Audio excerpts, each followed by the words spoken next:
बात गंभीरता से समझो। हमें भजन परायण होना है। भजन का एक अंग है नाम जप। हम कभी ठाकुर सेवा में हैं, कभी पद गायन कर रहे हैं, कभी रूप के चिंतन में डूबे हैं, कभी भगवान की चर्चा सुन रहे हैं, कभी भक्तों की सेवा में लगे। ये सब भजन ही तो है ना। उसको ऐसा नहीं देखना कि हम भक्त सेवा में लगे तो हमारा भजन छूट रहा है, श्री जी की सेवा में लगे तो हमारा भजन छूट रहा है, वाणी पाठ कर रहे हैं तो हमारा भजन छूट रहा है। एक ही बात है, नाम वाणी जहां श्याम श्यामा तहाँ। एक ही बात है ना।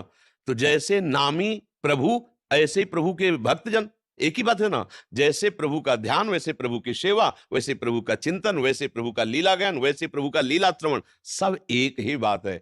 हमारा मन प्रभु से अलग न जाए, हमारा प्रयास ये है। भगवान आदेश करते हैं, अभ्यास योग युक्त चेतसा नान्यगामिना। तुम्हें अभ्यास करना कि तुम्हारा चित्त मेरे सिवा कहीं और जाए ना।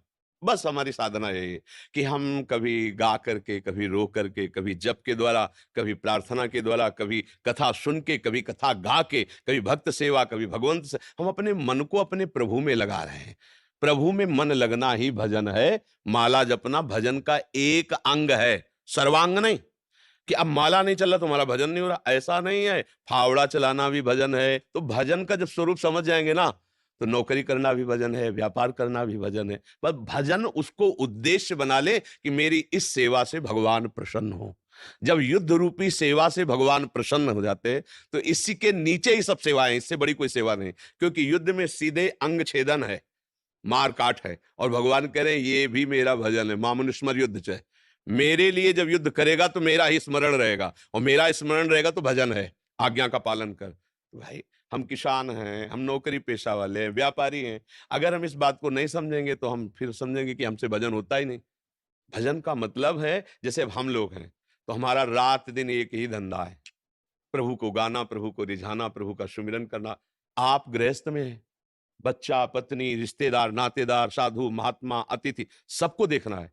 ये सब भजन के अंतर्गत आएगा। पर अंदर से भाव रख लो, मैं प्रभु का हूं, ये सब कुछ प्रभु का है और प्रभु की प्रसन्नता के लिए कर रहा हूं। हो गया, नाथ सकल संपदा तुम्हारी और मैं सेवक समेत सुत नारी। भजन हो रहा है।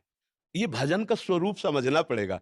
नहीं तो फिर लगेगा कि अब ये कोई संत आए, हम उनको प्रणाम करें, उनसे बात करेंगे, हमारा भजन छूटेगा। तो जो कर रहे हो वो भी गायब हो जाएगा। अवज्ञा हो गई तो वो भी गायब हो जाएगा। हमारे यहाँ ये आदेश है आचार्यों का कि जैसे श्री जी की सेवा हम कर रहे हैं और इतने में कोई संत आ गया श्री जी का लाडला, तो हमें श्री जी को विराजमान कर देना है। पहले उठ के उनको प्रणाम करो, उनका आदर करो और उनकी आज्ञा लो, फिर सेवा में बैठो। प्रभु से अधिक यदि प्रभु के भक्तों का आदर किया तो इस माया पर विजय प्राप्त कर लोगे। भक्त चरण धरि भाव, तरत भव सिंधु आगा। ये संपूर्ण भजन है।